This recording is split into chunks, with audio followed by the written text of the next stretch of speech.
Okay, I think we should kick off. So I'd just like to open this session. Thank you very much to the UN Responsible Business Forum for this opportunity. And I would like to welcome everybody here today for this session, which is entitled Making Human Rights Due Diligence Work for Home Workers.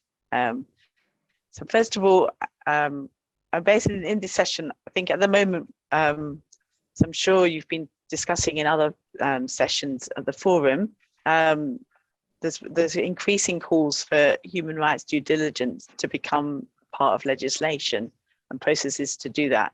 But looking at how do we, if we're going to do that, how do we do it in a way that is inclusive and includes some of the poorest women workers in global supply chains? And that's what we've called this panel together today. It's a great opportunity to learn from people who've got a wealth of experience of these issues, and people from different points in global supply chains. So we've got people from the private sector, from international brands, from a supplier organization. We've also got people with many years of experience of working directly with home workers in South Asia. So we've got somebody from the International Labour Organization. So just like to really welcome our panel here today, and to thank them all for this time, for giving up their time to join us in this important debate. So I'm going to ask each person now just briefly to introduce themselves and to explain what it is about their experience that has brought them to this panel today. So could we, maybe I'll just call on people as I see them going around the room. So could we start maybe with Francesca? Am I right? Hi, morning everyone, and thank you for inviting me to the panel. I'm Francesca Mangano, and I'm head of CSR and sustainability for the TFG London. We are a group of 3 women's wear brands with global supply chains that include home workers. And I'm hoping to sort of bring to the panel the view of businesses that are privileged to employ home workers in our supply chain. Okay, Bharti. Good morning, everyone. My name is Bharti Birla. I work with the ILO as the Chief Technical Advisor. I cover South Asia and work on sustainable global supply chains. I have over 27 years of experience in the corporate, legal, and development sector, and I've been working with the issues of supply chain flexibility, and promotion of fundamental principles and rights at work in these countries. We look forward to speak to you all on this important issue. Thank you. Rakesh. Hi, good morning, everyone. My name is Rakesh Supkar. I work with Transform Trade. I lead their programs in India, and Transform Trade, along with Home Workers Worldwide and Homenet South Asia, are jointly implementing the Hidden Home Workers program with co-funding from the European Commission, and where we are looking at introducing transparency and traceability through different toolkits and different intervention design for making sure that the working conditions for home workers are improved in the global supply chains, both in footwear and in garment sector. So I'll be quite happy to share our experiences of working in the supply chains. Thank you. We should just thank Rakesh particularly because he stepped in at short notice for his colleague. So thank you very much for that, Rakesh. Okay, Shyam, Mr. Agarwal. Hi, good morning to all of you. I am Shyam Agrawal. I have been working in Radiant Exports for past 27 years as a GM operation. Basically, operation cannot survive without taking care of all of our workforce, be it our factory workers or be it home workers. So special focus is nowadays given to the home workers because they are the most marginalized section of the society, and probably they are not taken care of properly. Their rights are not respected. They are not dealt with dignity. So our management has decided to take this task to improve the lives of home workers. That is why now today we Brilliant. can proudly say, yes, we are doing the desired things which are needed for Okay, them. and we will. Lovely, thank you. Mary, would you like to introduce yourself? Yes, I'm Vyagla Mary from SAVE, an NGO based in Tirupur, South India, Tamil Nadu. I'm working here for the past 20 years by organizing the textile and garment workers in this field in order to ensure their rights at the workplaces, and as well the home-based workers who are considered as an informal and unorganized way. So that is the reason we are working with them. Thank you all. Okay. So how we're going to organize this session, we're going to have a series of questions that I will put to different panelists. So I'd like to just start with Francesca. Can you tell me a little bit about the factors affecting international garment and footwear brands' decision to participate or not to participate in supply chains, in supply chain due diligence work around home working? Yeah, sure. Well, in my experience, I think there could be obviously several factors that can affect this decision to whether brands are going to participate or not. And I guess primarily, probably it lies with the brand's value and the type of, level of due diligence that they are either ready or able to apply within their supply chain. But I think one fundamental factor is the fact that in the past, admitting to having home workers in supply chains was wrapped a little bit by almost like a stigma, and often by way of de-risking this problem, brands would discourage their suppliers from contracting home workers on their behalf, or going on the other side, failing to declare to have home workers in their supply chain. But I would like to think that the industry is now sort of moving in the opposite direction and really starting to understand the value that home workers bring to to a business, to welcome the employment of home workers in our supply chain.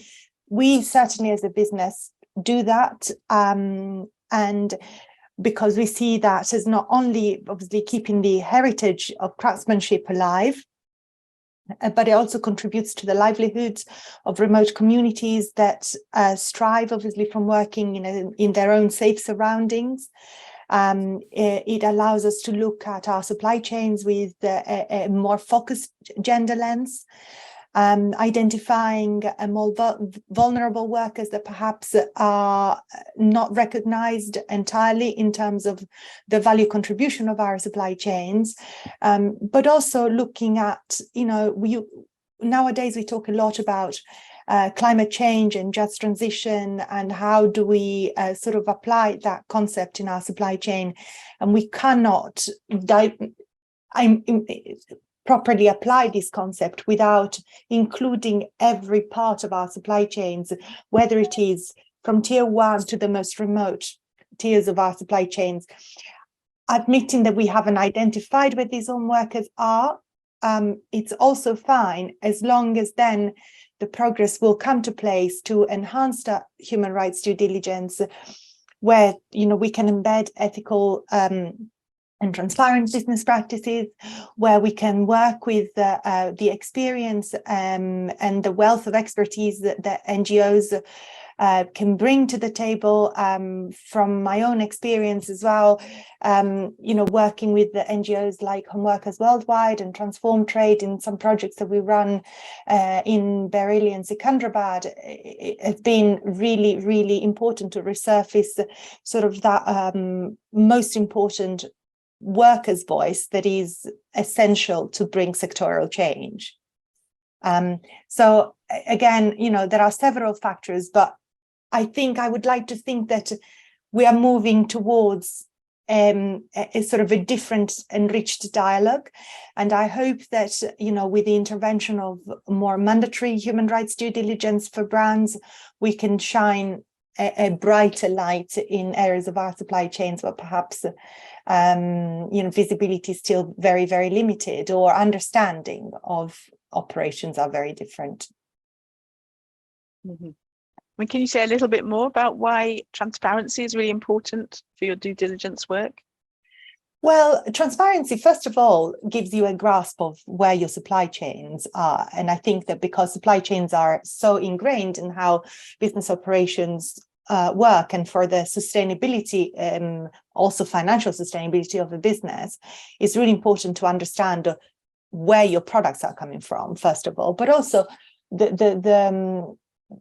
the fact of incorporating transparency in our supply chain brings all sorts of benefits, from gaining visibility to identifying risks and issues that are particularly related to home working. It enables us to understand the working conditions, how wages are paid, the treatments of home workers, and in addition, it will help us to identify any instances of exploitations, of course, forced labor, child labor. These things have not gone away yet, and other labor right, violations. And with the added concern of how climate change is also affecting, remote communities, transparency is even more important right now. But also, I think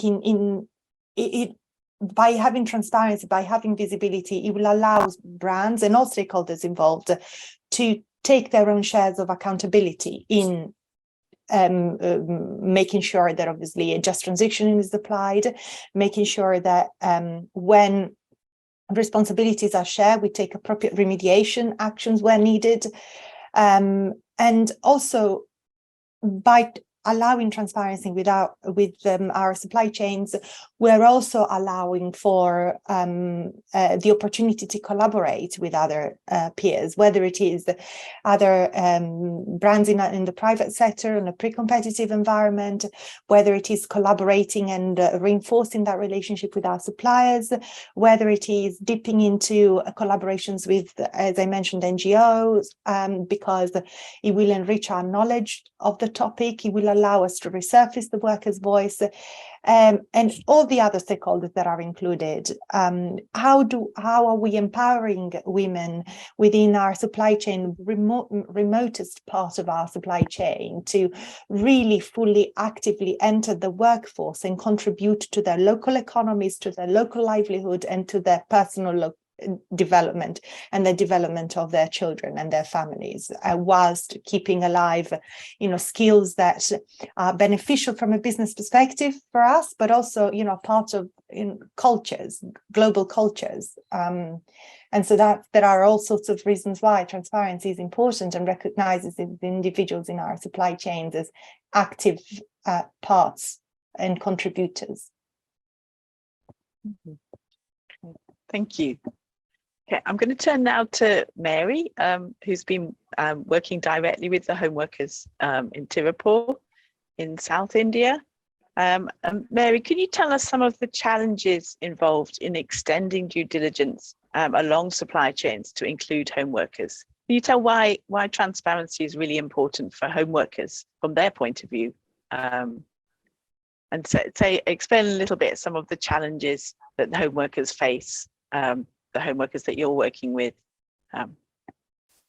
Yes, we are working around 50,000 home-based garment and textile workers. These women, mostly women are involved in this kind of work, and they are doing 13 different kinds of services, like from stitching to quality checking, packing, including value addition in the garment clothes. They are working for around 93 international brands. And also they are working for domestic market garment supply chain. The work is coming down from the factory to the home workers is minimum crossing 3 to 5 intermediaries.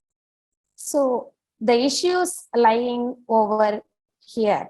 First of all, the workers are not recognized by any of the brand, factories, and the government. In the consequences of it, there is no minimum wage fixed for their work. Since women are mostly involved in this work, they are being not considered and their work is not being valued by any of these suppliers or brands or consumers. And second issues they are facing is ergonomic issues, which is based on the occupational relating things, which they are taking a lot of amount they have to spend on ergonomics issues. And also they are facing a harassment, including sexual harassment by the intermediaries, is also highly prevalent in this. Apart from this, domestic violence is also faced by the women. One of the major reasons why these women are involved in such kind of activities. The second thing, they are having a children and elderly person at home. So they have to take care of it. And at the same time, they have to do the work also. So they are balancing between the work and carrying the children and women. Amidst of this, they are unable to get what they supposed to get for their work is not being justified any of this. These are all the highest issues faced by the home-based workers. So transparency of the supply chain is very mandatory, and they have to treat equally how they are treating the organized workers. The similar way the unorganized workers also have to be treated, and all the facilities, including social security benefits, should be reach them, because these are all women completely away from the social security benefits. So these are all the highest challenges. So every stakeholder in the supply chain must recognize the home-based workers. The human rights due diligence process has to include a home-based worker also. Thank you. Thank you, Mary. And I think that is, it's so important that transparency and recognition for home workers. That's why we really welcome the position that brands like TFG are taking in having a clear home worker policy and that clear recognition. So thank you, Mary.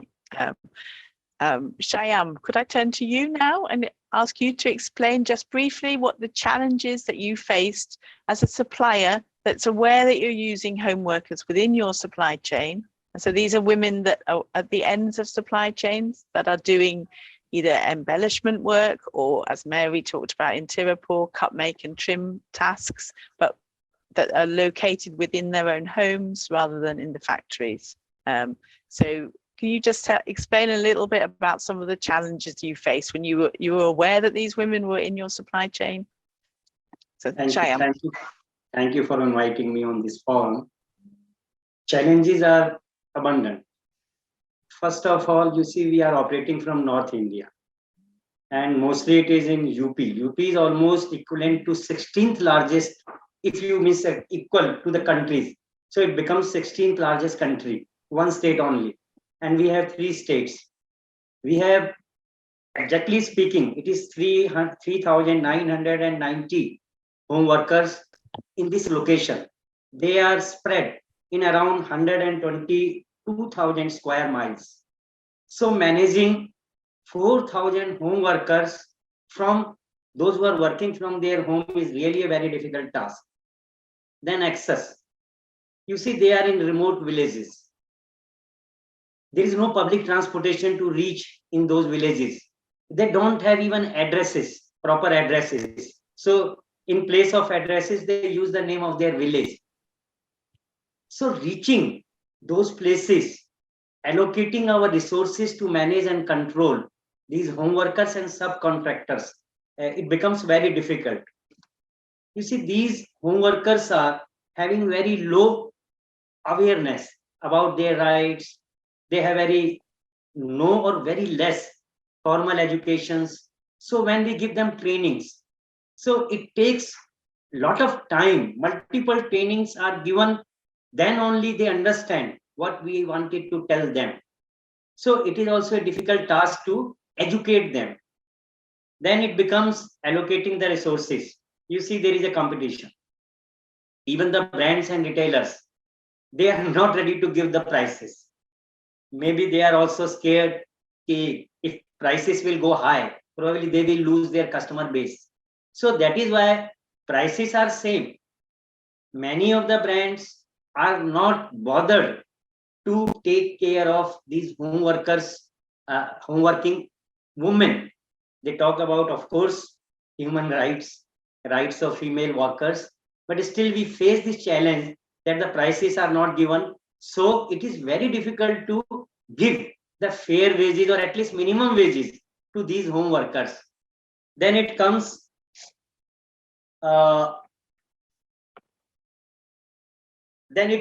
next comes how we convince these brand and retailers to come on the same platform. Because you see, one brand is ready to accept, okay, let us give them fair wages, but more and more brands, they are not committed. So in the same area, some brands are giving the good prices, another brands are not ready to pay the prices, or even the exporters, if they are not willing to pay the right prices, correct prices in the same area, then there is a problem of this supply chain. So these kind of challenges we are facing, and we hope, yes, we will overcome. Yes, we will overcome. We will come back to hear how you've addressed those challenges later. So thank you, Shyam. That's really helpful. Okay, so I am going to now start to look at some of the ways in which people have addressed the challenges that they face. We've seen how the position of home workers, their informal employment, the fact that they're being paid on a piece rate, that all creates challenges for their employment, and makes it challenging for people to work with them. Nevertheless, the home work NGOs in different countries have reached out to home workers to organise them, and to bring about improvements in different ways. And we've also been working with particular brands and companies in order to do that. So I'm going to turn now to Rakesh from Transform Trade and ask him to speak a little bit about the work that they've done with particular brands through the Hidden Home Workers project, and also before that.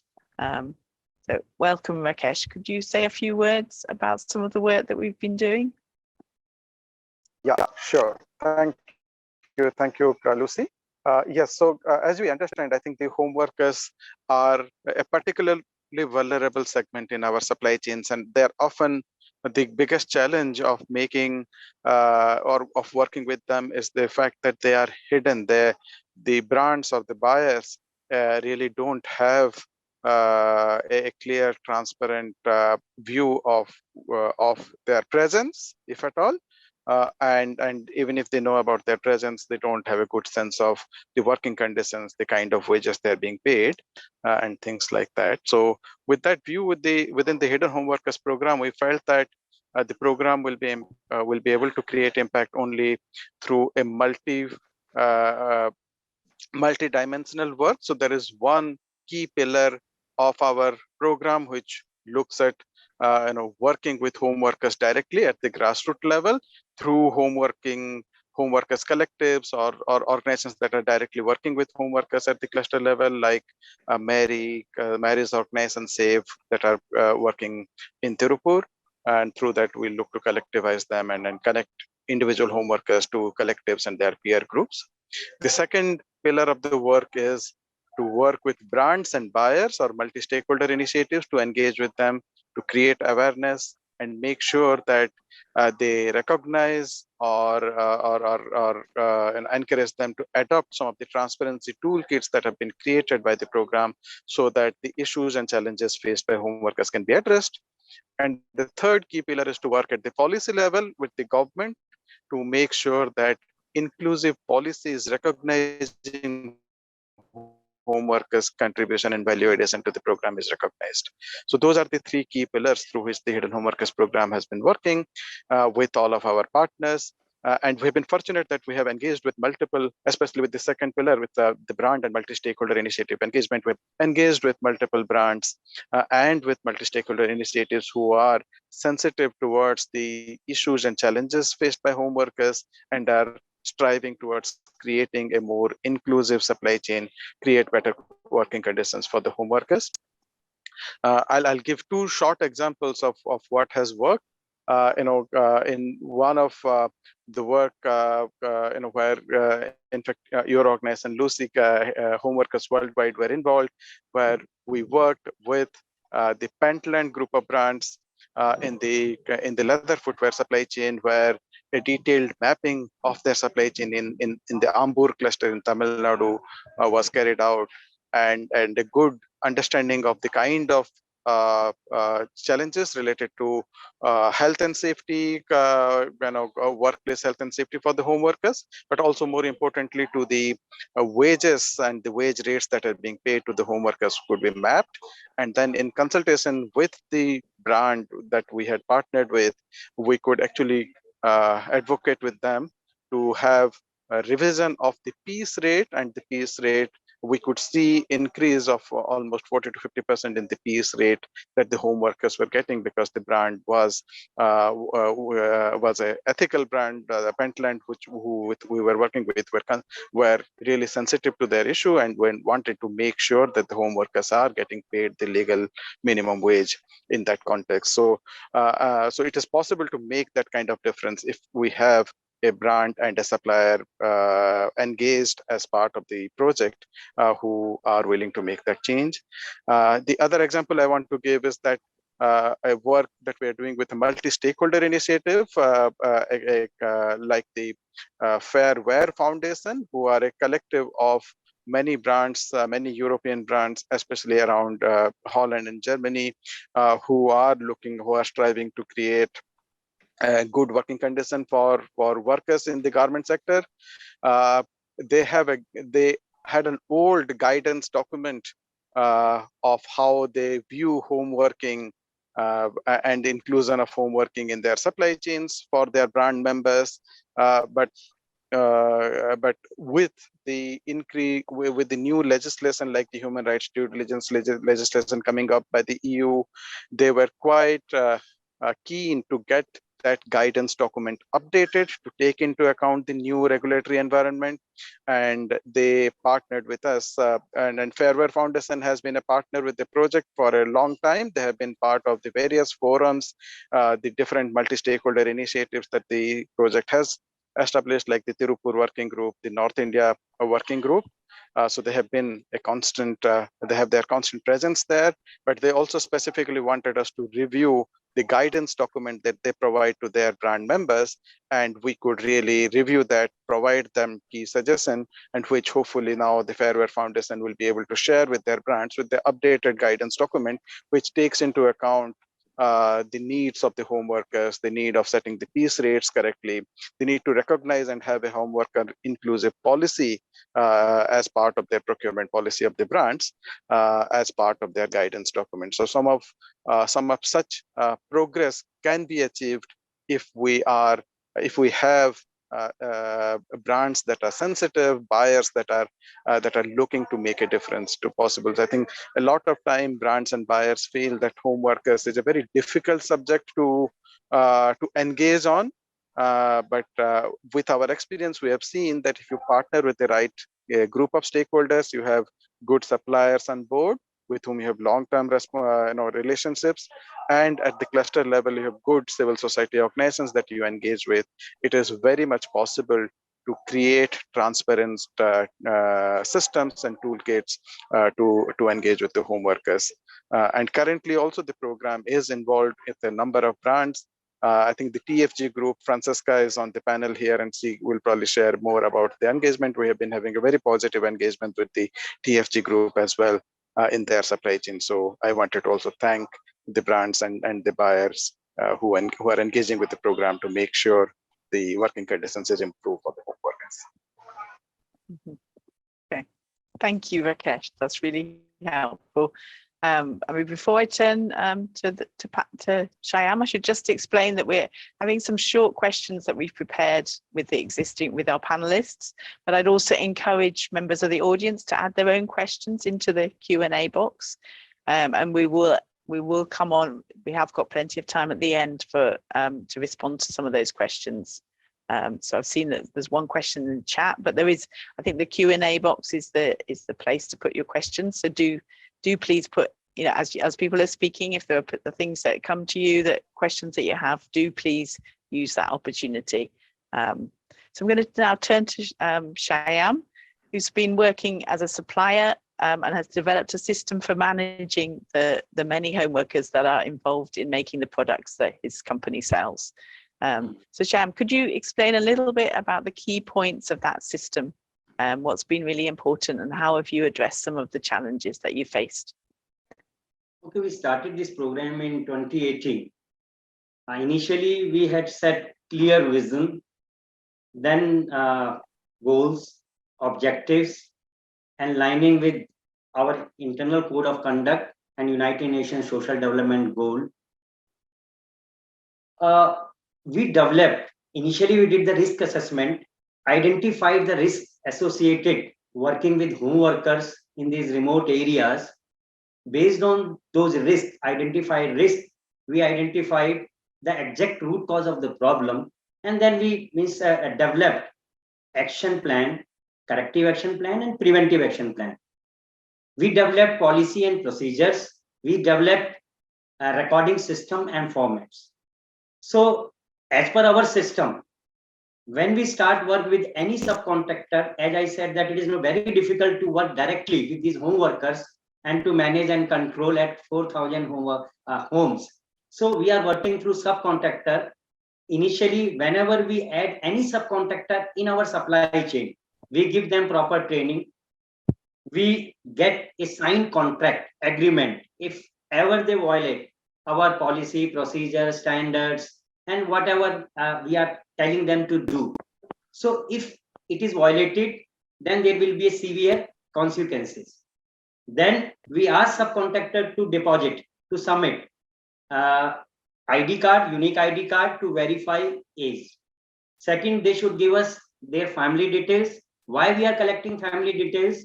Because we want to understand if a family member is in between 10 to 15 years of age, and if there is a probability, there is a risk, they may do the work, especially if there is a child, girl child is there, and she's in between 10 to 15, there is a risk. Then we are asking a commitment letter from the home workers as well, that they will not give the works to any other family member or community member, whichever work is allocated to them, because we are paying much higher wages, piece rate wages. So there is a potential risk that in greed they may give the work to some other community or family members to earn more, because for the same work almost 1/3 is being paid in that area.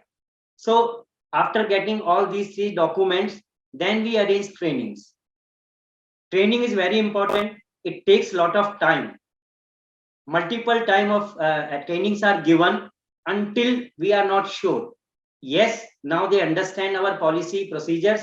It is very important, because to implement our policy procedure systems, they must be aware of their rights. And if something goes wrong, they immediately report to our company.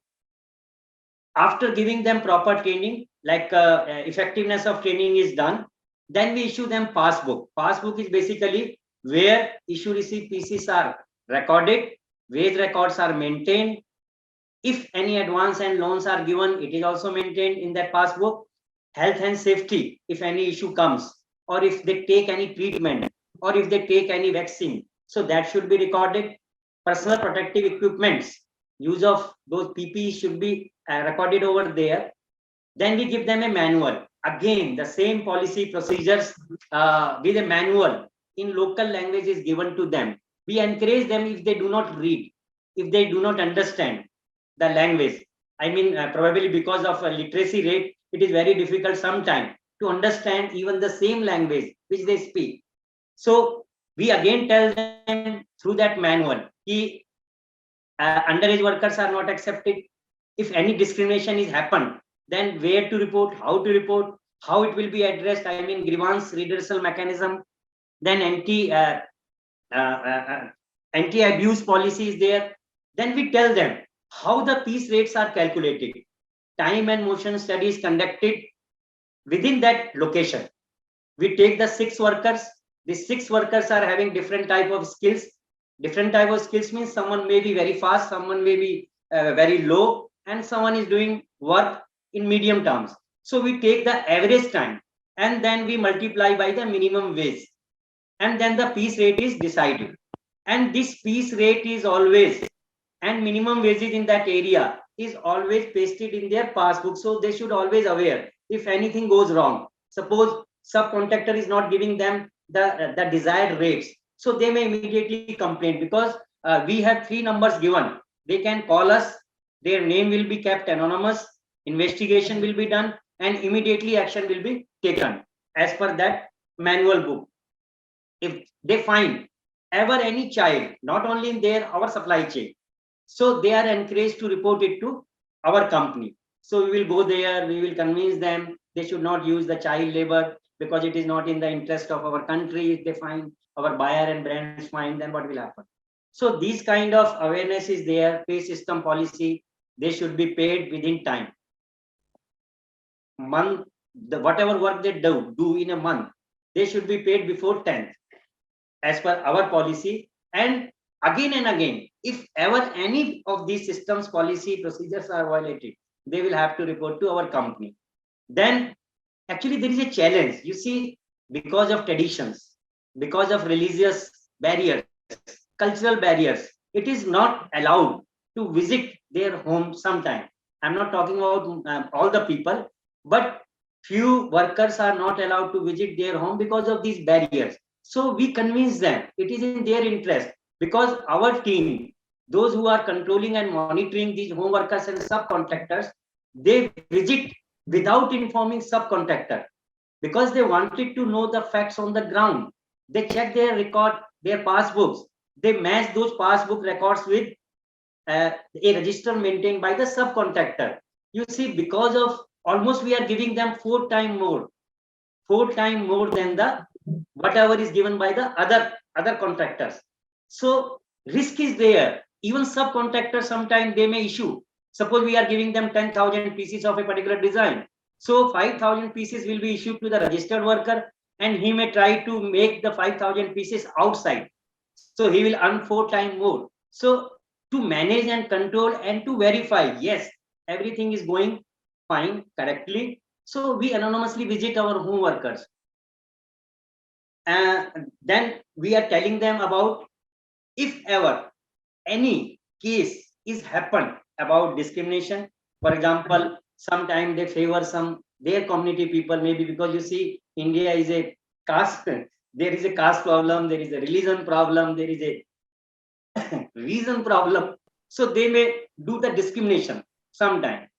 So that also we verify if the number of pieces are given almost same. I'm not saying that everyone will make the same number of pieces in a day, but we verify there, okay, the number of pieces may be 10 or 15% ups and down, but still we try to convince our subcontractor and the home workers, yes, they have right to get the equal work, equal wages for the same work.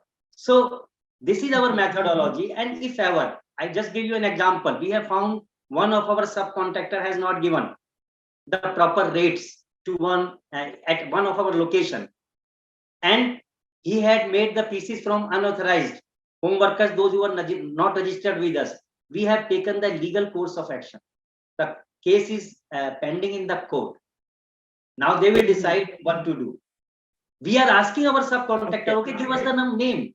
We will pay them fair wages, but he's not willing to disclose the thing. So this is our way of working, and we are very happy today that yes, we are managing and our workers are happy.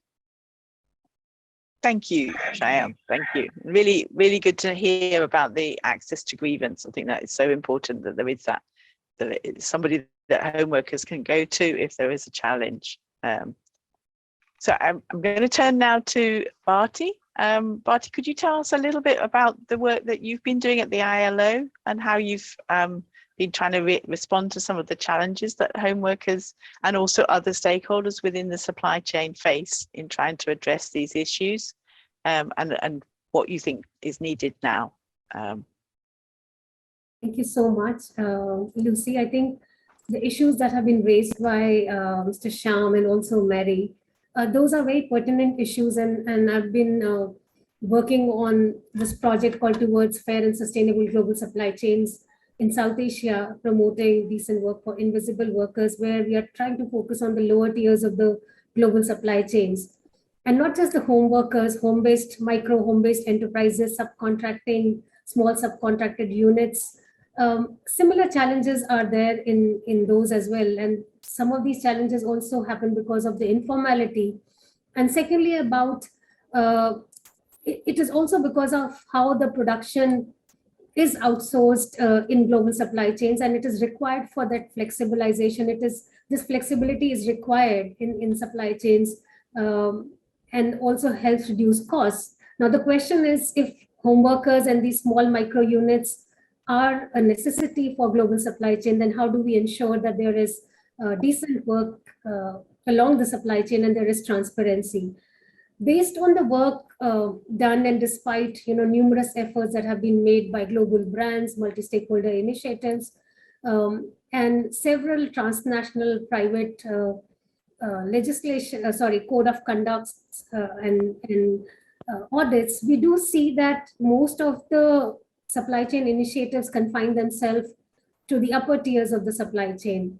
Going down the supply chain becomes difficult to reach out to these workers who suffer from range of informality challenges, range of issues of visibility that Mary spoke about. So I'm just going to talk about some of the initiatives that we did and what lessons we learned in this context. The biggest challenge is the issue of visibility. There is a policy blindness for the home workers, not just from the brand side, but also within the countries.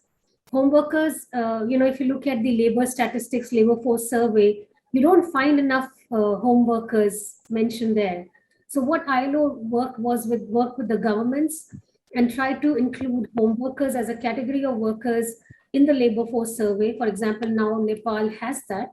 We have a specific category for home workers. In India, we do have some data and statistics on home workers, but it's difficult to identify who's a own account worker versus a worker who's part of the supply chain. And this policy invisibility is also important because if the state doesn't know how many workers are there, like Mr. Shyam was mentioning, 300,000 workers in just a small area of India. Just imagine the number of workers who are spread all over South Asia and India as well.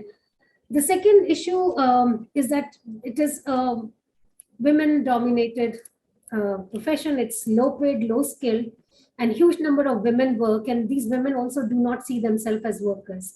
And that's an issue in the context of visibility and enabling their rights as workers. Unless you see that yourself as a worker, it's difficult to actually express your right as a worker. The second issue, which Mary also talked about, is the vulnerability these workers bring with them. And Mr. Shyam also mentioned the layers of caste exclusion, which add on to the existing vulnerabilities of these workers. Most of them belong to rural areas where agrarian crisis has become a big challenge. Distress migration is a big issue. and lack of livelihood options in those areas. And the question is, when there is a lack of decent work options, it would enhance intermediation of work. It would include labor market intermediaries in the form of agents and subcontractors who will come in because the working conditions and wages are bad, and this intermediation is required to sort of support this, exploitation of this vulnerability. Now the question is, how do we regulate the agents, and are agents the only problem? What we found is that it's a mixed issue.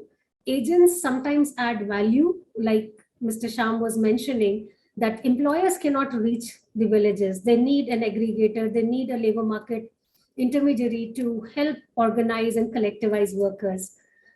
We have seen that if you reduce the supply chain, the excessive number of agents involved, then it enables better wages. And this example which was shared clearly demonstrates that.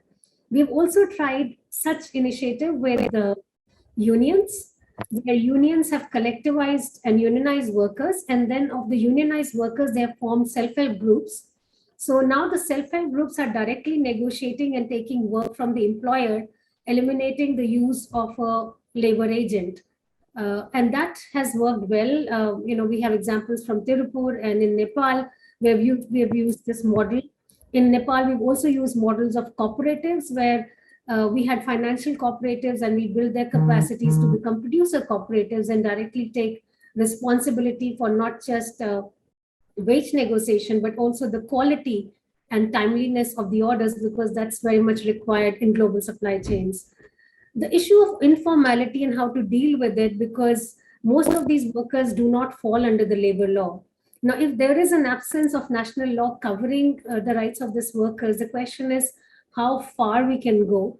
And there have been attempts to formalize the enterprises, micro enterprises, and workers in the 3 countries that we worked in. And I'm happy to report that, employers-led initiatives have been very successful. In Nepal, we worked with, Employers Federation, Women's Employers Federation, and we could actually formalize 200 micro enterprises. In Tirupur, we could actually help organizations to become export compliant and, ensure that their processes would enable them for exports. And therefore, it is more employer-led initiative which seem to work well. And those examples can be promoted. Another issue that we saw was, the supply chain disruptions, and COVID-19 was a big issue.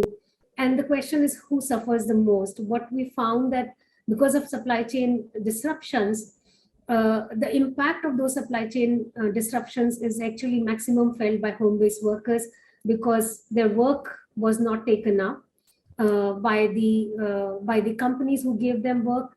They were not paid, and many of them have not been able to get back to the same level of employment and work as they would have as they were doing before.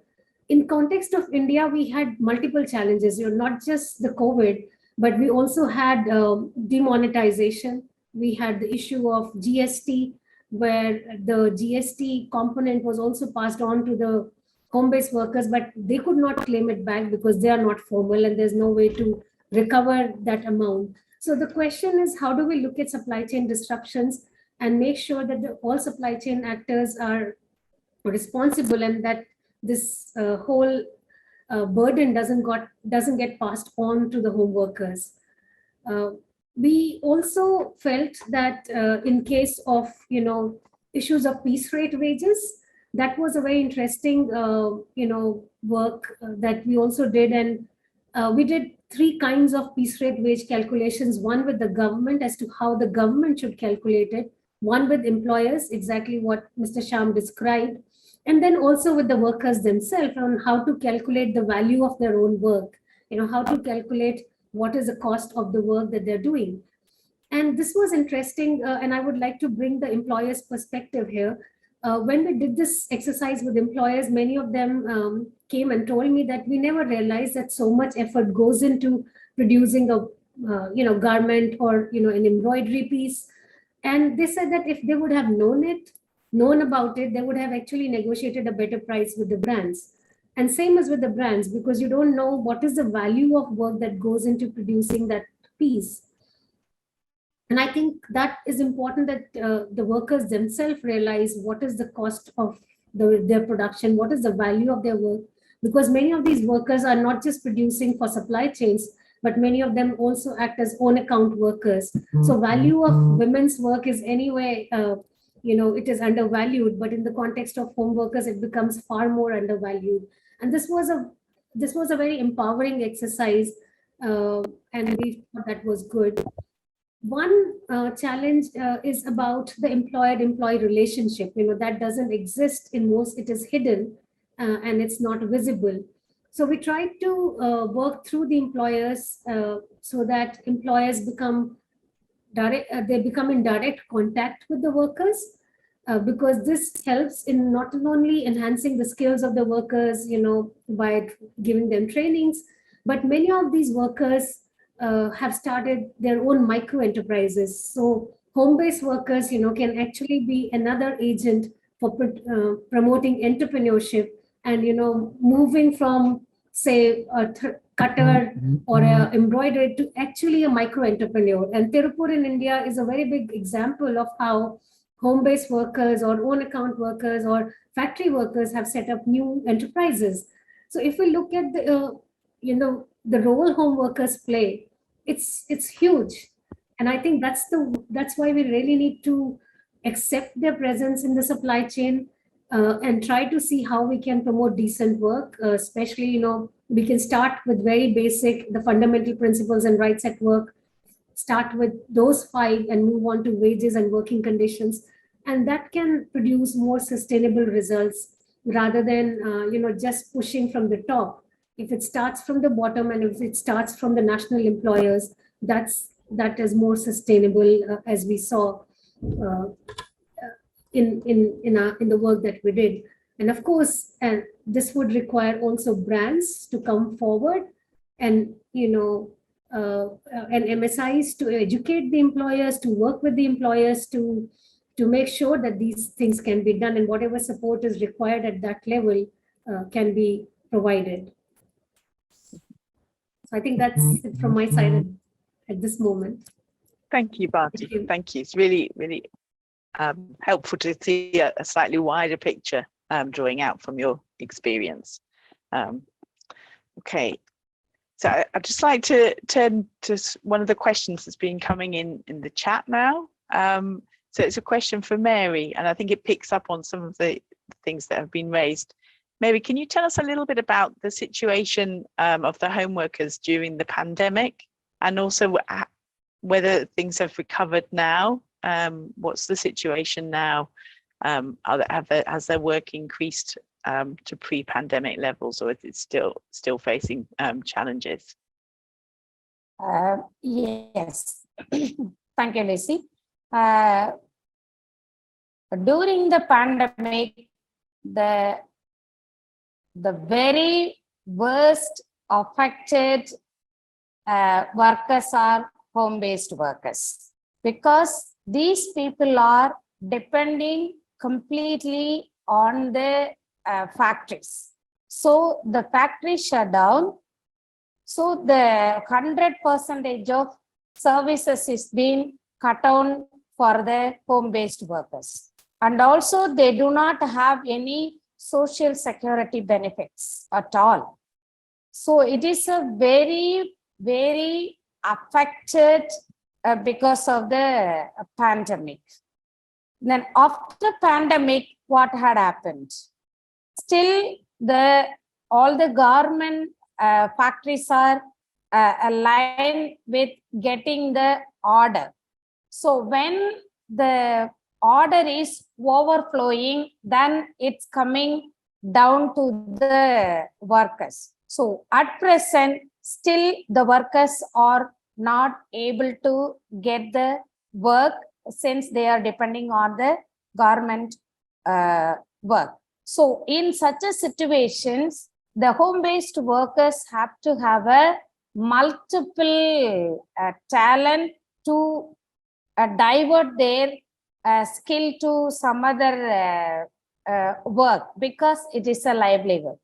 because of the women's livelihood, they have to cater the children. Since the most of the issue in Tirupur, not only Tirupur, the alcohol addiction of their life partner, which is putting a lot of disturbances for the women. So they have to anyhow get income from any one of the ways. So the women are under lot of income pressure. So far, still they are suffering because of the low productivity in Tirupur. With this, I stop. If you have any other questions, I'm happy to answer. Okay. I mean, I would encourage. I can see there's one or two people in the room in Bangkok. If there are questions from the floor, or if anyone else online has any questions, do please put them in the chat or the Q&A.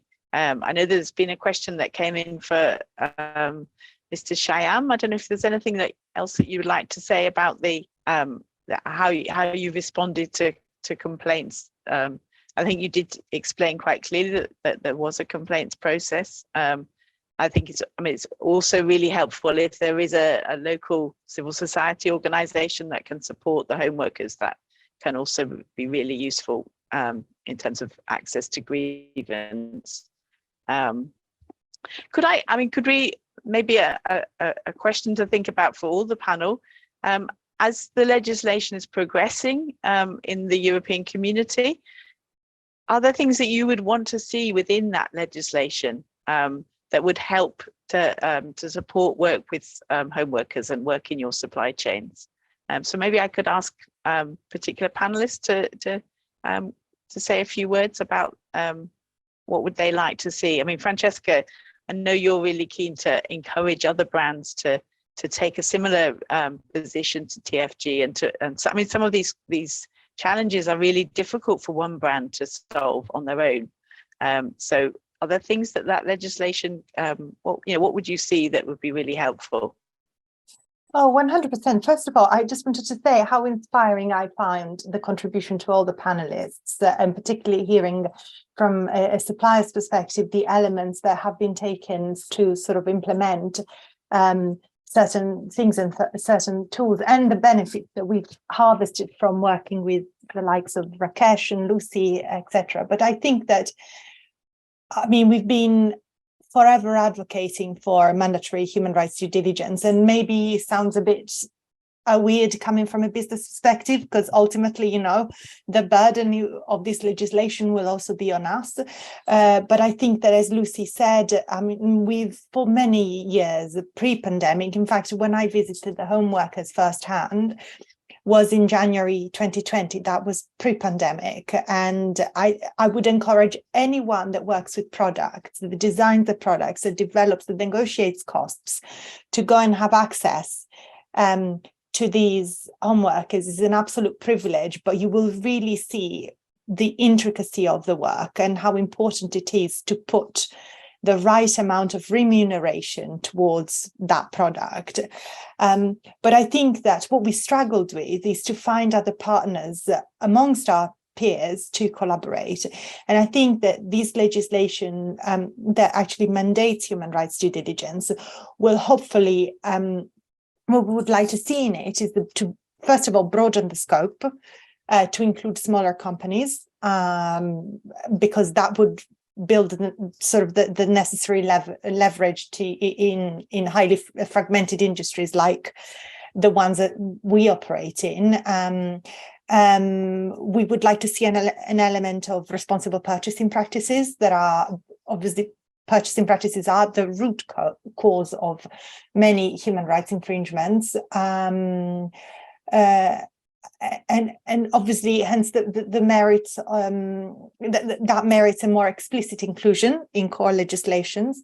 We would like to see clearly defined access to remedy that can be even stronger. So looking at civil liability based on a fair division of burden of proof, but also access for stakeholders to relevant informations, including documentations from brands and other authorities, because I think that until we all become transparent at the same time and we put all of the cards on the table, all the resources on the table, I think from a business perspective, it's really, really, really hard to just try to push the boulders up the hill on our own. And by this, I wanted to sort of like put the caveat that us as a business, whilst we have worked with, and we will continue to work with NGOs and try to find collaborations, we are by all means not perfect. We haven't unraveled the complexity of our entire supply chain. So but how do we get there? We can only get there working together with scrutiny, because this is what the legislation needs to bring: urgency, scrutiny, broaden the scope. Okay, thank you. That's really helpful. Rakesh, I think you had some thoughts on this question. Yes, I wanted to add one additional point. As the human rights due diligence regulation is progressing and will get implemented. I think there is a need to invest in supply chain due diligence beyond the factories, as Francesca was also highlighting. I think it's very, very important that everyone involved in the supply chain, adding whatever value to the supply chain, they are duly recognized. But that would also mean, or there is a risk that once this human rights due diligence law becomes fully operational, there is a risk that all the cost of compliance will simply fall onto the suppliers. So it is very, very important that we support and supplement the suppliers in adhering to the norms of the policies. So whether it is to undertake supply chain mapping work, and I do know, again, I think from what Francesca had shared, I think what one can clearly pick up is that there are multiple brands involved, often at the same cluster level or with the same supplier. It is important then the brands to either collaboratively or individually support their suppliers